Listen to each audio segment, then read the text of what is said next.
You know, when they first asked me to moderate this, I had to take a second and go, what is sustainability? I think for the average person, it's a concept that may not be obvious. So I'd just like to ask you all, and we'll start with you, Kareem, to talk about how you define it in a few words and why Maryland's goals are so significant. Sure. Well, thank you, Rick, and good afternoon, everyone. Happy to be here. From a sustainability standpoint, I would have defined that very simply 5 or 6 years ago as the ability for the electric and natural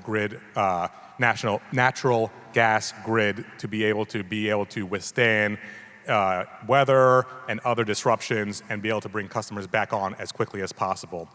And the reason why that probably changes a bit the past few years is now that we have these very ambitious climate goals, now that we have a lot of other extreme climate changes that we're dealing with, this word now is a lot different. You have to start thinking about a lot of different factors, not only bringing customers back, but how do you do so in a green way? How do you do that still trying to adhere to achieving your net zero carbon goal by 2045? How do you do that in the most affordable way possible for customers? So it's actually a simple word with a simple definition, but the complexities around it, I'm sure we'll talk about that today on the panel, is one that is many-fold, and we were talking a little bit backstage, is what makes all of this so challenging because there are so many different factors that have to be taken into account to achieving our goals. Julia? I mean, I think a couple of years ago, we would have talked about sustainability as, future generations. We're looking at the news today. We're seeing photos of North Carolina and Helene. Climate change is now. We're talking about really, the themes that have been touched on all throughout today. The health and well-being of our communities, economic prosperity, and how we take care of the environment for the betterment of ultimately people and humanity. And at the regional context, you really can't overstate the importance of Maryland's commitment and what it's done for a cascading impact for institutions, whether Johns Hopkins or others regionally. These issues are local and require collaboration across all sectors. And so the signal from the top very much matters. Ava, how does Baltimore define it? Yes, well, good afternoon, everyone. Ava Richardson, Sustainability Director for Baltimore City's Office of Sustainability. And as I think of the word sustainability, it has 6 syllables. It's quite a word to just enunciate. And when I think about what that means, sometimes it's like, is that the right term to even use? And so when I think about sustainability, I think about you. I think about myself, how we are all here and alive today because we have a intrinsic connection to the environment, to the air we breathe, and the land that we rely on, and the water that all life depends on in different ways. And so when we kind of think about that term, or even how we're communicating about these issues, I think we always have to bring it back to you and your communities and the folks that we're being impacted that are being impacted every day by the lack of sustainability planning embedded into many of our systems, procedures, and processes and policies. How we define it as a city is really preserving the natural resources for future generations. And from the perspective of the Office of Sustainability, that includes work to anchor sustainability, environmental protection and regulations, as well as programming to climate and environmental justice goals, so that those who are most vulnerable to climate risk and threats are centered in any work that seeks to improve environmental sustainability or environmental health. Good afternoon, everyone. I'm Megan Conklin. I'm Chief Sustainability Officer to Governor Moore. And a couple of things on my approach to sustainability. In terms of my comments today, when I talk about sustainability, I'm referring to Maryland's approach to our climate goals. Most of you may know that there are so many reasons to be proud to be a Marylander. One of them is that we have the most ambitious climate law in the entire country. We even beat California, my home state. Maryland is my adopted state. We are required under a law that was passed in 2022, the Climate Solutions Now Act, to reduce our emissions 60% below 2006 levels by 2031. And as is the title of our panel today, reach net zero emissions by 2045.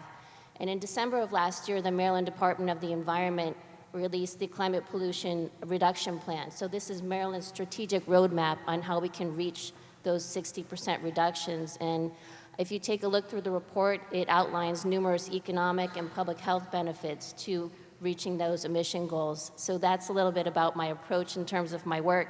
For me personally, I'm also a proud single mom of 11-year-old twin boys who just started middle school, so pray for me. But, for me, it's about leaving our planet a better place for our children. For my kids, climate change is part of their daily, something that they see daily with, the flooding that we're having right now, with the fires that happened over a couple summers ago where, they weren't able to go outside to outdoor recess because the air quality was so poor. So for me, it's also about making sure we leave our planet in a better place for my kids. Annapolis, Anne Arundel County, and the state of Maryland have all sent a delegation to Sweden to look for lessons on sustainability there. I'm willing to bet that there are some examples of things we can do here, closer to home. So, Julian, what is your institution doing to get us to those two goals, 60 and 0? Well, there are many things. We talk about even the title of today's panel, the difficult path. The reality is the status quo is difficult. The changes that we need to make, and I'm happy to talk about some of the commitments at Hopkins. Often are talked about, I think, in ways that are a little bit misleading, right? We were able to make a commitment in 2019 to the largest renewable energy agreement in the state of Maryland. We've reduced greenhouse gas emissions at the university by 57%. We purchase over 60% of our electricity from renewable sources. We have a new climate action and sustainability plan with a commitment to reaching net zero by 2040 and purchasing all renewables for our electricity sources by 2030. And there are many things that we thought we couldn't do that we're doing today. We have more renewables on the grid than coal now. And so I think, optimism, collaboration, these are critical across sectors as we work together within Maryland. So you two represent two of the most prestigious institutions in Maryland, a major corporation and a major educational institution. So how do you two work together to achieve these goals? Kareem? So whether it's Hopkins or any of our large customers, we have very regular conversations with all of these parties to understand what their goals are and how we can partner with them. There are a lot of new technologies out there, and just like any other technology, the more that we put them in play, the more that we use these technologies, the more that they're going to advance. For example, we have a couple demonstration projects with battery storage. Battery storage isn't where we need it to be, but it's getting better. Think about your laptops, your cell phones. The first generation, they're big, they're clunky, they're slow. They get better and better and better. And that's why we need to continue to do these demonstration projects. Large customers like Hopkins and others, this is a great example of where we can take these projects, partner with a great institution who's focused on the environment like we are, and put these projects in demonstration. They can benefit immediately from them, but more importantly, that technology is getting tried, it evolves, and it's going to get better and better to a point where we can start to use these on a more wide scale to really help solve our issues around climate change and achieving the net carbon zero goal, which is going to depend on some of these technologies to become more advanced, and that's one of the things that we're very focused on. Julian, is BGE a good partner? Absolutely, and for large customers, electricity demand as we electrify the grid is going to be critical. Understanding the needs of customers the size of Hopkins at the regional scale is paramount, and it requires multi-year and multi-decade planning oftentimes to really think about these infrastructure changes. So our teams are often in close coordination with one another, discussing demand needs of the university, but also incentives that are offered by local utilities, along with state incentives from the state of Maryland or federal through the Inflation Reduction Act to help customers like ours bring down some of the capex so that we can have improved ROI, and we're thinking about things like how we're leveraging incentives, how we're avoiding financial risk. And looking at what some of the longer-term OpEx looks like beyond those first costs. How about the region? Baltimore City is here, Maryland is here, but this is a statewide goal. The bulk of the population is now in the suburban counties, either the DC area or the Baltimore area. How is the region collaborating? I mean, Ava, what interactions do you have with Anne Arundel County or Baltimore County or Montgomery County? Yeah, absolutely. What I'll say is that over the past 3 years, we've been supporting climate action planning efforts in Baltimore City with the update of our 2024 Climate Action Plan, which is the city's roadmap to carbon neutrality by 2045, as well as our disaster preparedness plan, which is regulated by FEMA. In kind of respectively, those are our climate mitigation and adaptation plans for the city. We also had the opportunity to work with the 6 surrounding jurisdictions around Baltimore City in the Baltimore metropolitan statistical area through the Climate Pollution Reduction Grant. And this was really the brilliance of the Environmental Protection Agency to force the largest 67 or 68 MSAs in the country to work together on regional primary climate action plans as well as comprehensive climate action plans. And then 50 state, I think it was maybe around 47 or so states received grants or non-competitive grants to do the same. And so with this $1 million grant from CPRG for the Baltimore MSA, we've been working, these 7 jurisdictions, including the city, have been working on how we can foster better proactive training to better educate our workforce that supports climate mitigation and adaptation goals currently, thinking through what strategic actions we want to commit to, especially for those jurisdictions that didn't already have climate action plans or hazard mitigation plans, or maybe weren't quite as far along as other jurisdictions. And so that's been a tremendous opportunity and was kind of one of the, when it came to like general climate action planning, one of the primary or early opportunities that we've had to work together regionally in that way. Megan, is there a part of the state that is leading on this? Is there a part of the state that is dragging on it? Thanks for that great question. I want to highlight that Maryland has already made a lot of progress in addressing the climate crisis. At one point in time, Maryland had some of the worst air quality in the entire eastern half of the United States because our energy system was so reliant on coal. And we celebrated a major milestone last year. For the first time ever, Maryland met our national ambient air quality standards for the first time since the passage of the Federal Clean Air Act. And if you look at where we are in terms of meeting our climate goals, in the year 2020, we had already reduced our emissions 30% below 2006 levels. So we are reducing our emissions more aggressively than most any other state in the country. Based on our current set of policies, Maryland will be able to reach a 51% reduction by 2031, just based on our current policies. But we know that we need to do better. We need to reach the 60% that is required in the Climate Solutions Now Act, which is why we have Maryland's climate plan, as I mentioned, our roadmap on how to get there. So I just highlight a couple of things that Maryland has done recently under Governor Moore's leadership to implement the goals in our climate plan. Earlier this year in February, Governor Moore announced a down payment on funding the priorities in our climate plan, $90 million, that will go towards things like electric vehicle charging infrastructure in low-income communities, electric school buses, and building decarbonization. He's also requiring that at least 50% of those fundings go to disadvantaged communities to make sure that no one is left behind as we transition into a clean energy economy. The second thing I just want to highlight is in June, and I'm sure many of you were there, Governor Moore signed the most comprehensive climate executive order in the history of Maryland, directing our agencies to move forward and implement our climate plan. So set up all sorts of requirements. We set up a climate subcabinet, which has now met twice.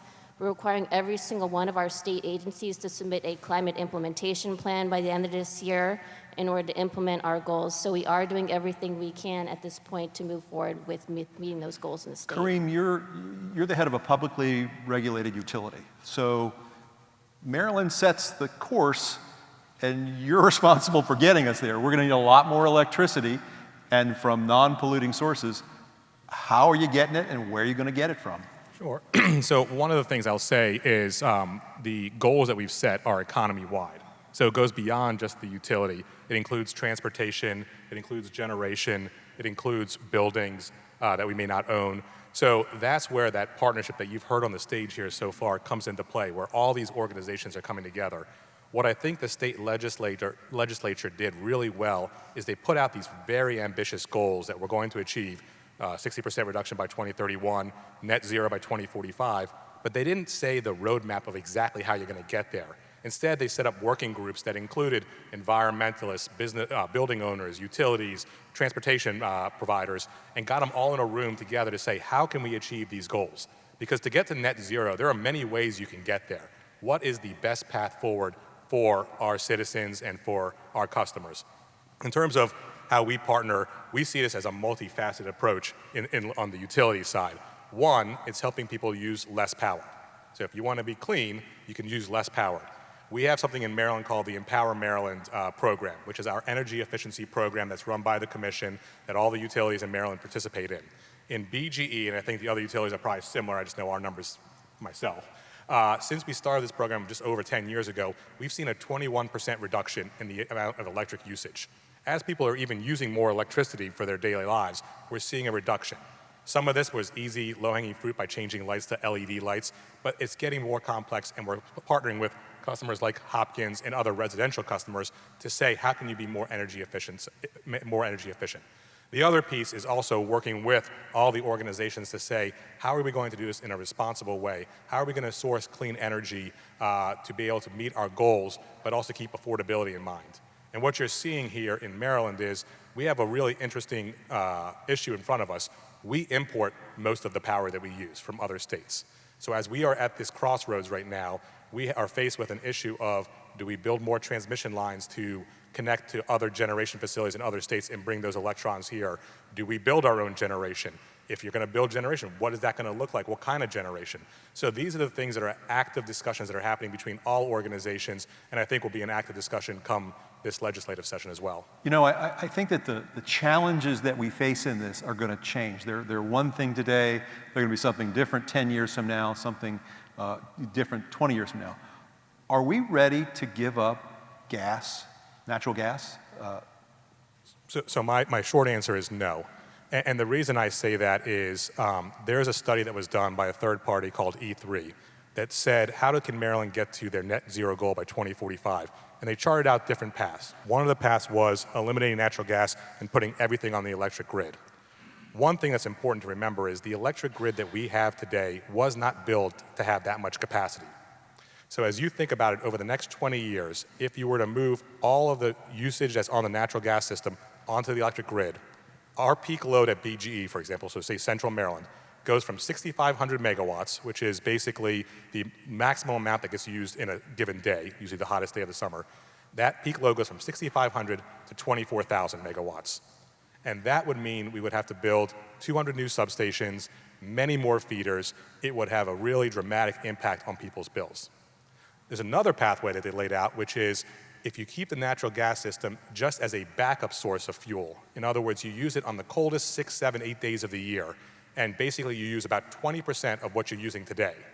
There's ways to offset those GHG emissions, still achieve net zero, and the difference is instead of 24,000 for capacity, it's more like 11,000 megawatts, which is a significantly easier, more realistic from an operation standpoint, less substation, less construction, but most importantly, from an affordability standpoint, a cheaper way to get to the same goal. So these are the kinds of discussions that we're having, which is there are ways to get there, and you have to pick what's the best way for all customers. Today we have 700,000 customers that depend on natural gas. You know, to switch them off would be very difficult, and also a lot of them are lower income customers. That's a big expense for them to pay immediately. Over time, maybe that can happen, but my sense is over the next 20 years, that hybrid solution is probably the best way for us to achieve net zero. Megan, is that path the best path? Is keeping natural gas for another 20 years or more the right way to go? Well, thanks for that question. I thought I'd talk a little bit about some of the challenges that we're facing and appreciate the comments from Kareem. You know, one real challenge that we do have is the need for more in-state clean energy generation here in Maryland. Governor Moore has made it a big priority to really catalyze the offshore wind industry in Maryland. Earlier this year, he signed a memorandum of understanding with the Bureau of Ocean Energy Management, which is the primary federal agency that oversees offshore wind permitting for the federal government, just solidifying our partnership to work together to build more offshore wind capacity off of Maryland's coastline. We had really great news a couple of weeks ago for those of you who have followed the U.S. Wind Project. They got their final construction operation permit, their final major federal permit from BOEM in order to move forward with that project. We won't see it built until 2027, but it's exciting to know that offshore wind is coming soon to Maryland. So I definitely agree that we need to address some of the in-state renewable energy capacity issues in Maryland. I know that there's been also a lot of conversations about working with the counties to remove barriers to solar development in certain counties that have excessive restrictions. So that's definitely been a challenge that we face. The other challenge I just want to note is how important it is on the partnership level. We're all partners here. One of our strongest partners has been the Biden-Harris administration, how important it is that we keep a partner who cares about the climate crisis in the White House. You know, Election Day is a month away. Please educate yourself on the candidates and who cares a lot about the climate. But thanks to that administration, we passed the Inflation Reduction Act and the Bipartisan Infrastructure Law, the most sweeping climate policy in our history in the United States.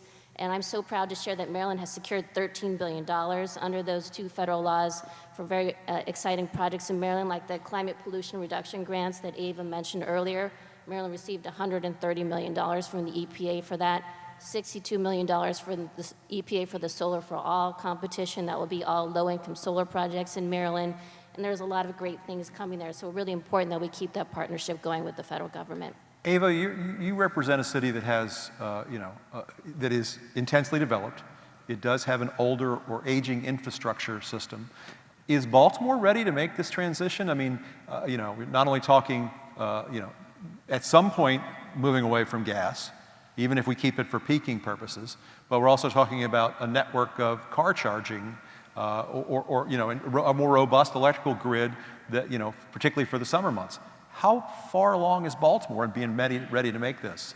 Yeah, absolutely. It's a great question. And as I mentioned, with our 2024 Climate Action Plan, we've laid out a very clear roadmap, and that plan really relied upon engagement with thousands of residents across the city, including various stakeholders, residents and stakeholders from the private sector, from universities. We had representatives from BGE on a technical advisory committee, and we also had a resident advisory committee. And through that process, we engaged through surveys with 500 residents. We hosted workshops, virtual and in person, with hundreds of residents.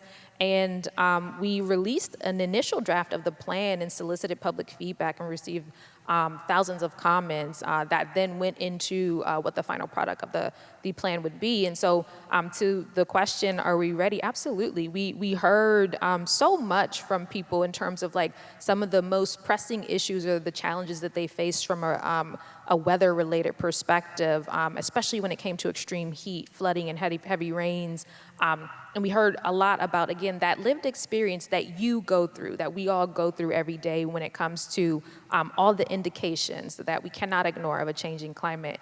I think to the points made by Megan and Karine, it's a question of trade-offs and understanding that whatever costs are embedded in decisions that we make as local government, as anchor institutions, as private businesses, they have to factor in the environmental externalities of those decisions, especially from a public health perspective.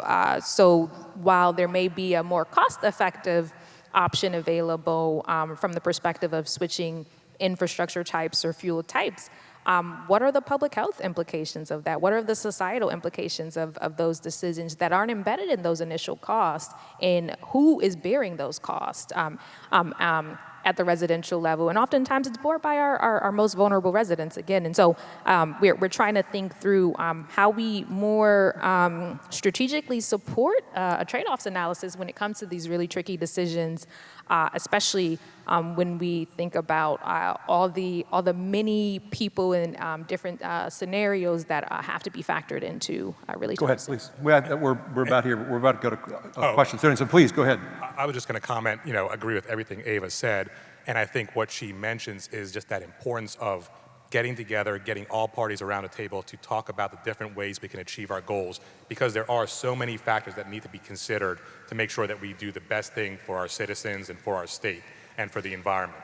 There are a lot of factors at play, and there's a lot of solutions. You heard Megan talk about solar or wind. The answer is all of the above. We have to be doing all these things. Battery technology. And that's going to take partnership, that's going to take coordination, that's going to take kind of making sure that everyone's at the table kind of contributing to the discussion, because when we do that, we can get to the best possible solution, and that's what's going to be best for our state. Okay. Questions from the audience? Yes, there's quite a few. I'm going to start with what I think is one of the most interesting ones, and this is in reaction to 3 Mile Island being back online with Microsoft. Has there been any considerations in adding more nuclear reactors in the state? The example being 3 Mile Island and Georgia as well. Kareem, I know you're not in generation, but give it a Yeah, shot. so we don't own generation, but what I would tell you is I do think that is something that would be beneficial. I'm a fan of nuclear power. I think it's a good, clean source of fuel. One of the issues, though, is nuclear power takes a while to build. To build a nuclear reactor, it's 10 plus years. And so I only highlight that because I believe, and I forgot who said it at the beginning, maybe it was you, in terms of this crisis, this climate crisis is upon us. So yes, this is good, it's good for the future, but we have to be doing other things. We have to be looking at wind, we have to be looking at solar, we have to be looking at other generations. So again, this goes back to a lot of what I always say is it's and, not or. So I think nuclear can be very helpful in the future. Again, it's something you've got to start now if you want it by the 2035 timeframe. One of the things I often talk about the energy sector is we are a battleship, not a speedboat. It takes a long time to site things, permit things, design things, and then actually build it. So if we want to have that in place by 2035, 2036, we've got to start that today. But we also need things before then to help kind of achieve our goals of the 2031 goal and make us move towards that 2045 goal.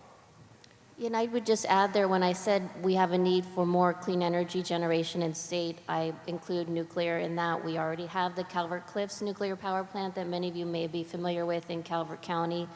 Since, there are not greenhouse gas emissions from nuclear power, I would count that as a need for more clean energy generation from all sorts of clean sources. So who gets to decide where a nuclear plant is built in Maryland?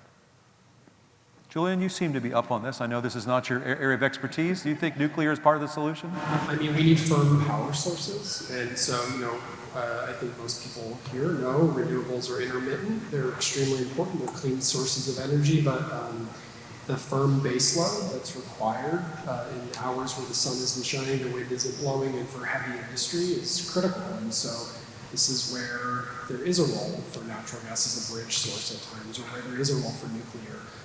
The point is this is multi-decade energy transition plan with an end goal of a clean grid and an emissions-free economy by 2050 that we're working towards. Kareem? Is it Kareem? Oh, I'm sorry. Oh. It's all right. We're going right back to you, Kareem. There's a question. An underground fire knocked out utilities for thousands of residents here, many in the neighborhood where we are right now. 3 unexplained fires have occurred in the area this year. Why is this happening? And is there any way to start proactively fixing our infrastructure instead of retroactively fixing disasters? I think that's to you, Kareem. Or Ava, do you want to go first? Baltimore City. I will have to defer to Kareen on this one. Yeah, so again, you may say it's Kareem, but just so we're clear, in those manholes, not to sound defensive, but there are a lot of equipment down there. So there's us, there's telecom, there's cable, there's fiber optics. There are a lot of things in these manholes. The source of what's causing these fires is under investigation. Obviously, what I would tell you is it's an old infrastructure. You mentioned that we are an old utility. We have old utilities in Maryland. We are the oldest gas utility in the country. We're over 200 years old. So what has to happen is infrastructure investments are needed, and those are things that are taking place. So, when you're driving down the streets, you see the roads blocked off, you see those inconveniences. That's construction. That's to help strengthen the infrastructure. I think what's helpful is city engineers, all those utilities I mentioned that are in the manholes, they're working together to try to see what else could be done to kind of help shore up the infrastructure? How can we kind of continue to invest in it to make sure that incidents like this don't happen again? If something like this does happen, how do you restore power and other utilities like cable and telephone and other things as quickly as possible? Megan, how does sustainability affect the infrastructure? I mean, the transmission lines. How does Maryland look at the reliability of these networks? Yeah, I would just say at the same time that Governor Moore hired me as his chief sustainability officer, he also hired a chief resilience officer. So some of the things that we're talking about, some of the impacts of extreme weather events to Marylanders, he's working on planning for the state on how that we can be ahead of dealing with some of those real challenges that we're facing from some of the impacts to the climate crisis. So.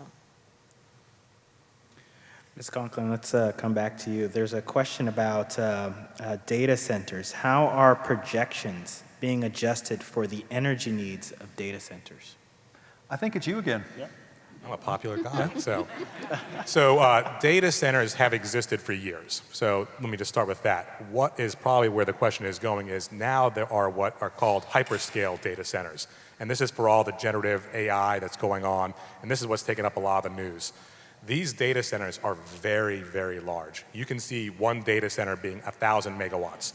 And just as a reminder, the peak load, so the most that BGE uses in a given day for our customers, is 6,500 megawatts. So said another way, if one data center were to come to the BG territory, that would increase our electric demand by 12%. That is a huge amount of increase to happen in a very short period of time. That's why, as we were talking, the importance of planning, the importance of forecasting, the importance of getting the system ready with enough capacity to take on large loads like this is important. But let's be honest, this is really the first time in a long time, in decades, that this amount of load could come on so quickly. And it's not just a Maryland issue. You're seeing this in Pennsylvania, you're seeing this in Virginia, you're seeing this in Georgia. Georgia just passed a state law that is pausing any data center development as they're trying to shore up their energy sources. Virginia is also talking about, are we at capacity in terms of we can't take any more data centers on.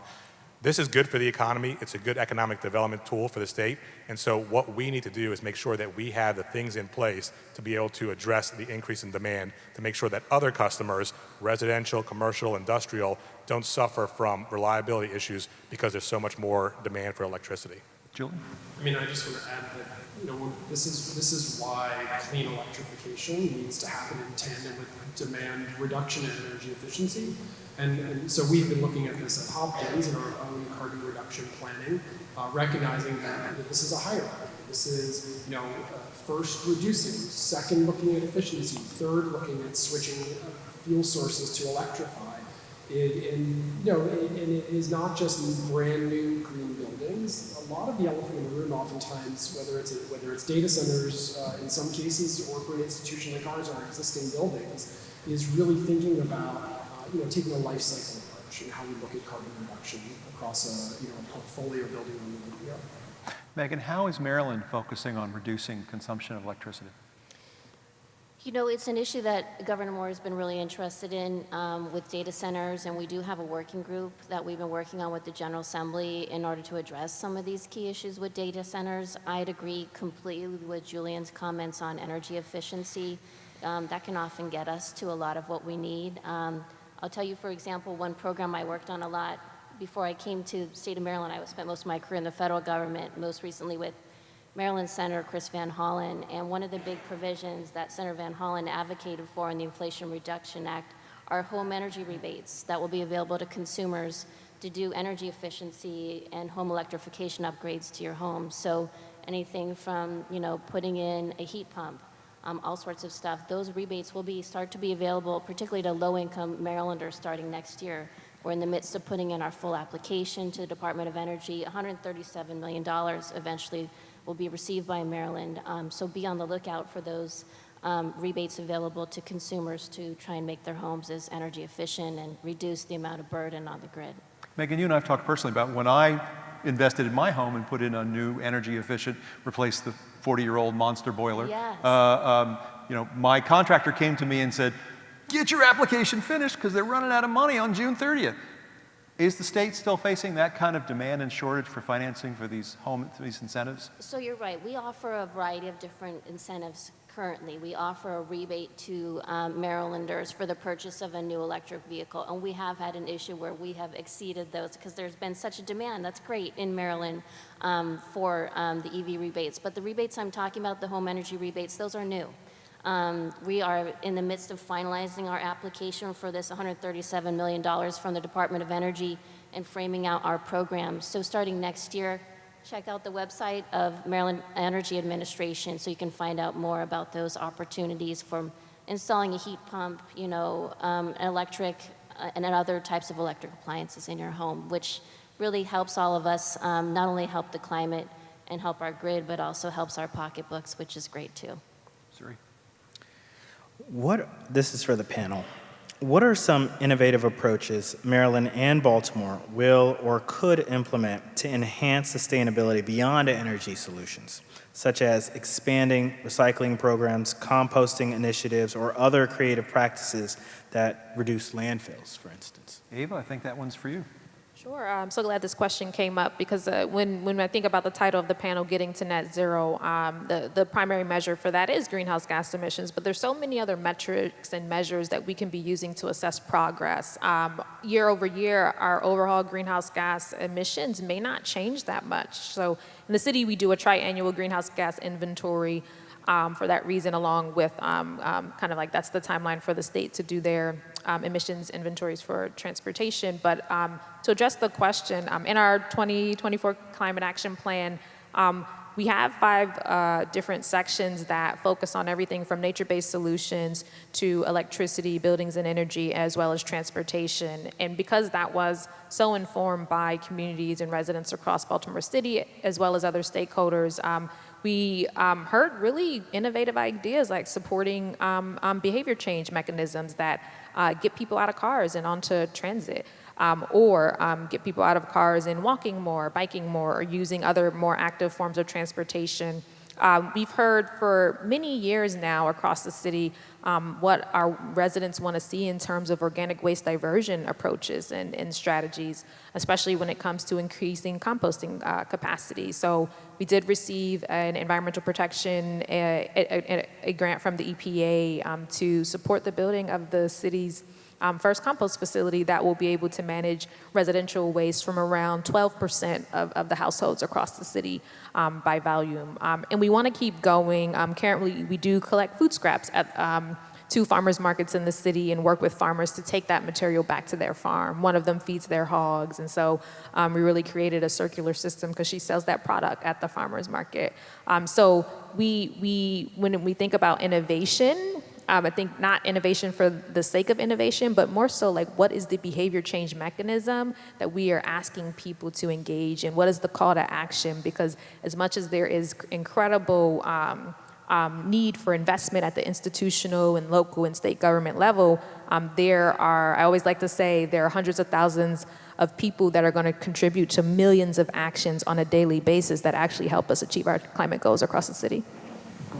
I'd love to just speak to this a little bit too and just reinforce the holistic perspective, that we take when we think about sustainability planning and the importance of that in the regional context. And so, one of the narratives that really emerged in our own planning work at Hopkins was around not just our role as stewards of the environment and how we operate our campuses and buildings, but something Kareem touched on a little bit around research, development, and our role as an academic institution. And so our plan brings together both our identity as an academic institution and commitments around enhancing climate research, training the next generation of sustainability leaders in tandem with some of the operational things we're talking about today. And I totally agree that energy can feel very abstract at times and hard for people to connect to on a human level. And so, our plan touches on a number of things that go far beyond that, in addition to reducing greenhouse gas emissions related to increasing waste stream diversion to 50%, to increasing our procurement of local foods. We didn't get to talk about it a lot today, although we touched on a bit, the transportation sector, but we're actually receiving our first purchase of 5 40-foot electric buses this month as part of the electrification of our largest bus route for the university. So whether it's upstream, downstream sort of life cycle of procurement, transportation systems, energy, buildings, or in our case, research and academics, this is a really holistic endeavor. And this is the last question that I'll be able to do for us in this time. Coming back to Ms. Richardson, what is the city doing to decarbonize the built environment, especially in a city that needs to retrofit so many buildings? And have you heard of carbon smart wood? I didn't hear the last part. Have you heard of carbon smart wood? Okay. So glad this question came up because, as was mentioned, Baltimore City, because of its density and the fact that it is hyper-developed, roughly 64% of our emissions across the city are attributed to buildings or stationary sources. And when you look at that in comparison across the state, that's kind of more, you see more emissions coming from transportation specifically. But because of that makeup, we know that buildings and energy, as well as electrification, are critical goals to achieve in order, critical goals to focus on in order to achieve the emission reduction targets that we have. We are supporting this in many ways, starting with the city government. We do have plans for electrifying the city's fleet. And legislation was passed to that effect so that by 2035, all vehicles procured in the city would be electric. We are also supporting the deployment of EV charging infrastructure, along with the Parking Authority of Baltimore City that received a DOE grant called the DOE Solve It Prize. And so there'll be some future engagements with the public to talk about kind of educating people about what it means to drive an EV and what it means to transition to that as an option. And then specifically on the building sector, as Megan mentioned, all the state and federal rebates, we really want to work to educate people about how they can access those rebates, especially when it comes to a lot of the federal rebates under the IRA, when it comes to energy efficiency upgrades made inside the home or the installation of solar. They're really, it's kind of like such an amazing time to think about any home improvement upgrades that you want to make right now, because you can save so much money on it. Try to educate people about that. And our Department of Housing and Community Development also manages a weatherization assistance program where they receive that money to support low-income as well as elderly or older adult individuals stay in their home and reduce their energy burdens. We are also working with a network of community resiliency hubs to serve as points of access during and after disaster events. And because these are such critical facilities, we want to equip them with renewable energy and battery backup opportunities. And so we received a grant from FEMA to support the installation of solar and battery backup at 16 community resiliency hub sites across the city. And that serves many different purposes, both where people can go to that facility to use the energy when there is an outage, because the battery backup provides energy for up to 5 days. But it also serves as an educational opportunity for folks to realize the benefits of having a facility equipped with this backup renewable energy source and the battery backup. And we hope to work with those organizations to continue to educate stakeholders across the city, but especially the public, about the benefit of these actions.